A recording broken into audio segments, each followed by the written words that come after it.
There was a man who worked for the Guinness Brewery named William Gossett from 1899 to about 1937 who ran into the same problem we ran into with our small samples from the tomato farm. His job was to do quality control testing for the brewery, but he found that the typical method used for quality control, the normal model, didn't work for the small samples that he needed to use for his quality control experiments.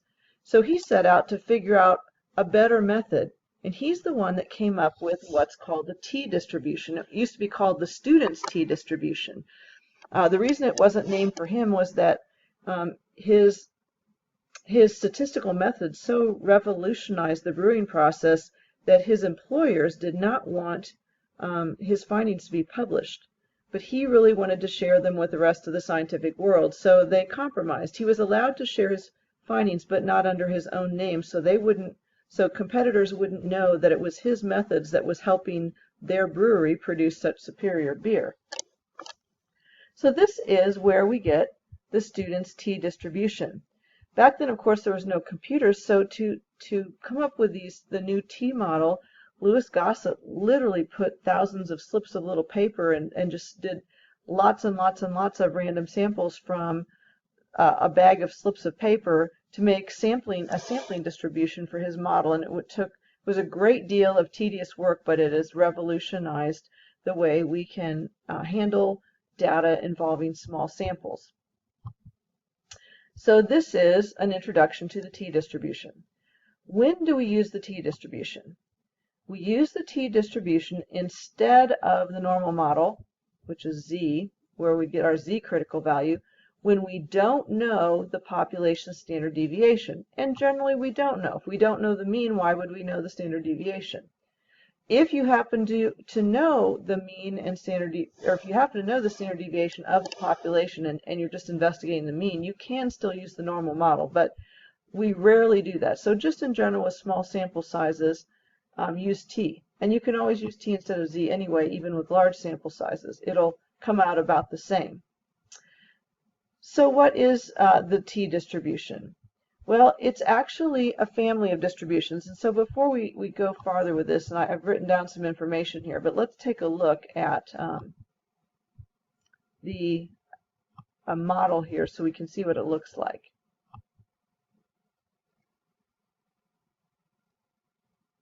So I'm opening up Desmos here. There we go. All right, the red line represents a normal model. And I'm going to kind of move this over so you can see this a little more.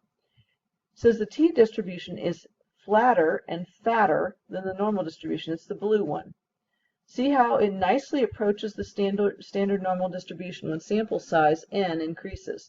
So here's n, and with a small sample size of 4, notice that if we were looking for the number of standard deviations which contained, I probably should scoot this back over now, 95% of the data, notice that 95% of the normal model data would be within about 2 standard deviations of the mean.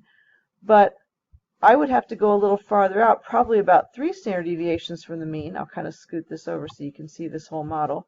Actually, I guess I could make this a little smaller so it fits in there. There we go. That's better. We would have to probably go about 3 standard deviations away from the mean to get 95% of this t model with samples of size 4 within to get 95% of the data within those 2 values. We'd probably have to go out farther, okay?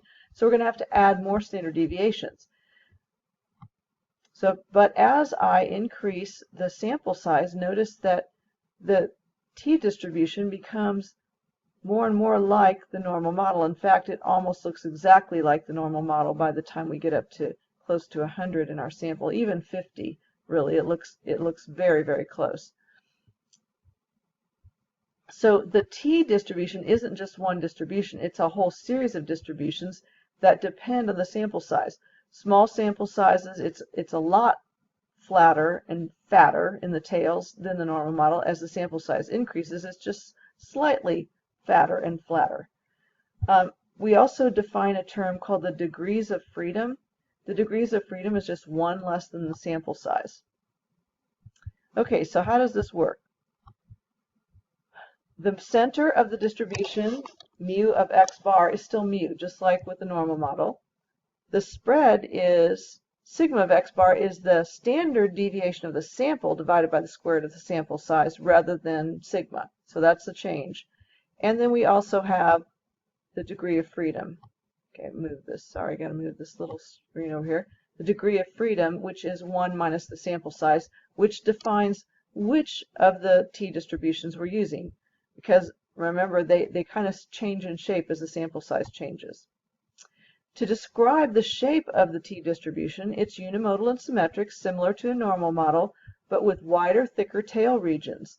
The width depends on the sample size of the x bars. As n increases, the t distribution looks more like a normal model. So let's take a look at what a t interval for a sample mean looks like. Okay, so we would have the point estimate plus the critical value times the standard error. Point estimate in this case would be x bar. We use the sample mean to be our best estimate of the population mean. Now we use a t critical value instead of a z critical value, and it has to have a subscript because that t varies depending on the sample size. The standard deviation then is the sample standard deviation divided by the square root of n, and this whole thing is the margin of error.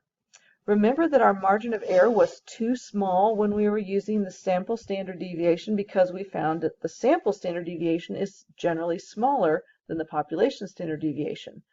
So our corresponding t critical value, which counts how many standard deviations away from the mean I need to be in order to enclose a certain level of confidence, has to be bigger than the z critical value that we would have used. So t tends to be bigger for the same level of confidence than z would be. So let's take a look at conditions for constructing a confidence interval, and then in another video we'll take a look at how exactly do we find the t critical value, because it's a little bit different from finding z. So first of all, the random condition is the same. It's the same as we did for proportions. We have to have a random sample, or the data needs to come from a randomized experiment. The 10% condition, once again, if we are sampling without replacement, then check that the sample size, little n, is less than 10% of the population size, big N. Otherwise, if we're not sampling without replacement, otherwise this is not needed. So the 10% condition isn't always needed. Don't use it unless you are sampling without replacement. If we're dealing with a randomized experiment, we are not sampling, so you do not check the 10% condition. Or if you're dealing with some other type of independent data where you're not sampling without replacement, like dice rolls, for example, that would not be sampling without replacement. Now, the normal large sample condition is a little more complicated, well, a lot more complicated, for a mean than it is for a proportion. For a proportion, all we have to do is check that NP and NQ are less than 10, or sorry, that are greater, or NP and NQ are greater than or equal to 10, job done. However, with the normal large sample condition for a mean is one of the following. If one of the following conditions are met, then we can use a t distribution to make a confidence interval for a population mean, if the population is approximately normal, if the sample size is greater than or equal to 30. But what if we don't know either of those things? What if the sample size is less than 30 and the shape of the population is unknown? Then we have to check that the distribution of the sample data has no obvious skew or extreme outliers.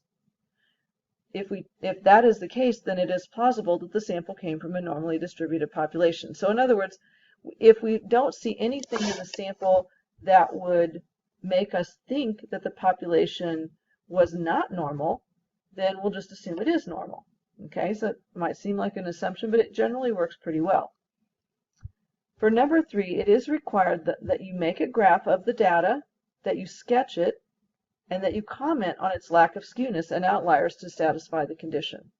You can't just say, hey, I looked at the graph and it was okay. You have to show the graph. Okay, so in our next video, then we're going to look at some more details about how we found the t critical value and actually making an interval.